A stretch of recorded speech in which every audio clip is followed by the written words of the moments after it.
Alright, so today is February 18th, and this is my third episode on how I am growing hot peppers.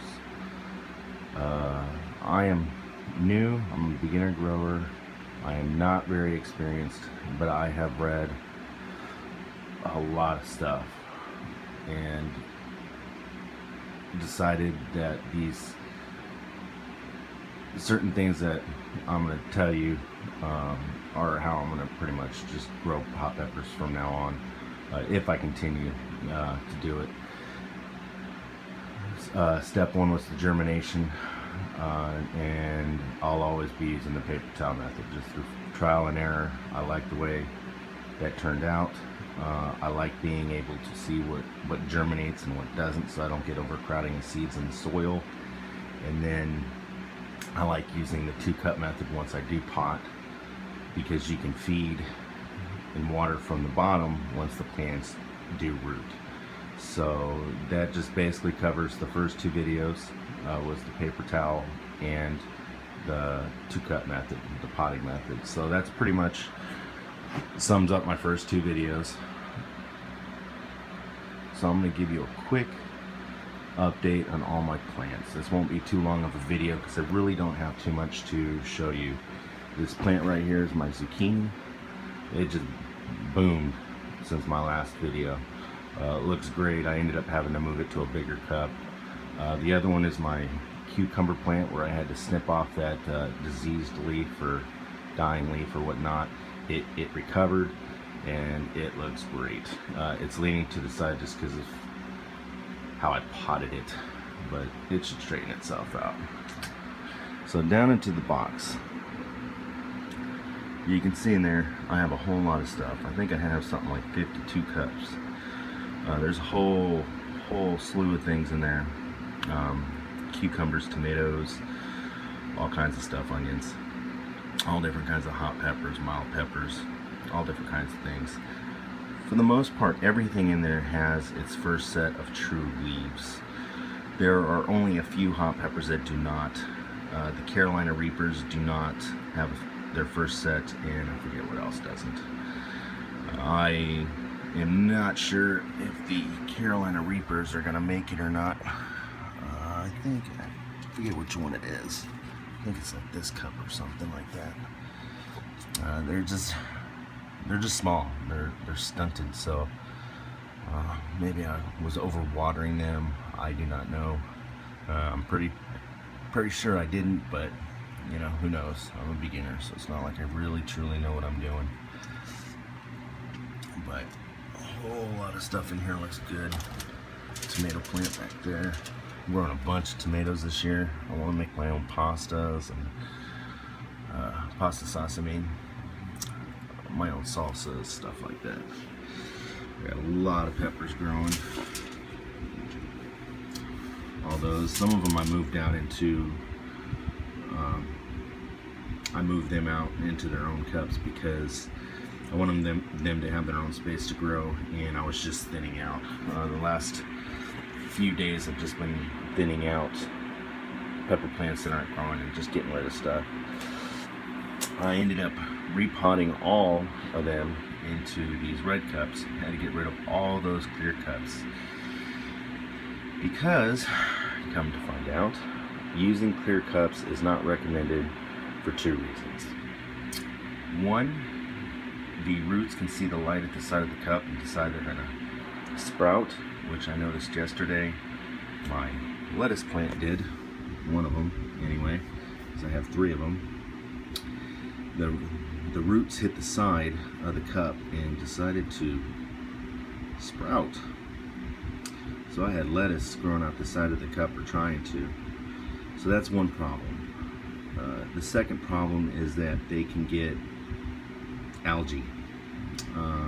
I asked Khang Starr over. He's got a great video series. I highly suggest you check his stuff out. He does great things, and it's extremely informative and answers just about any question you ask him. And then he's also got a pepper community that I'm pretty sure he moderates. I've been in there a bunch of times, and all those guys are great. So I definitely suggest you check those out, and pepper joes. So those are the 3 links that I'll leave you. Highly recommend you check all them out. But I was having like a white, I don't know if it was mildew or mold or something like that. It was growing along the inside of the cups. So I decided to just repot and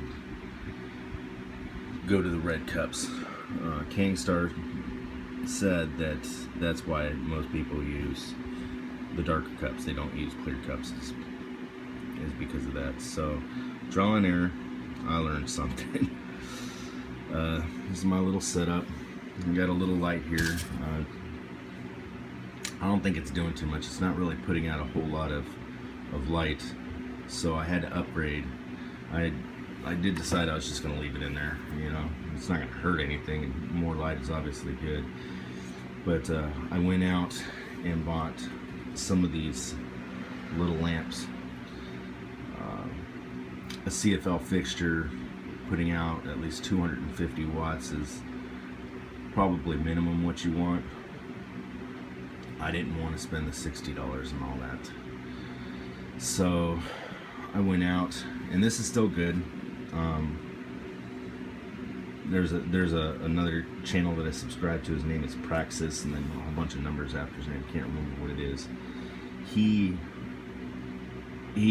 has a video talking about lights, and so 100 watts are pretty much the actual minimum that you should be using for, you know, seedlings.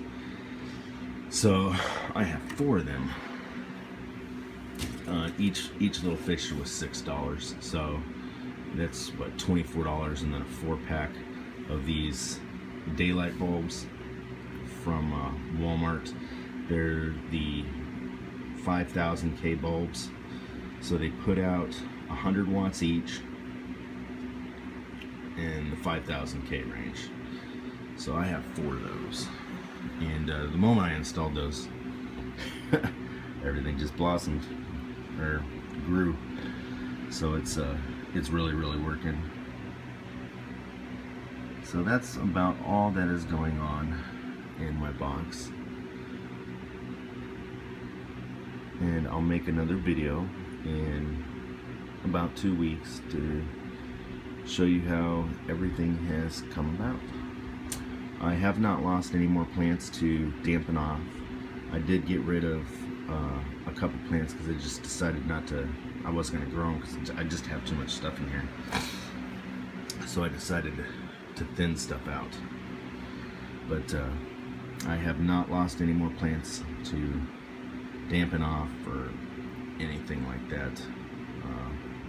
Just by only using the paper towel method, and then I found a great mix for hydrogen peroxide. Just adding some hydrogen peroxide to the water. The 3% solution, you add something like 1.5 teaspoons per cup, and works great.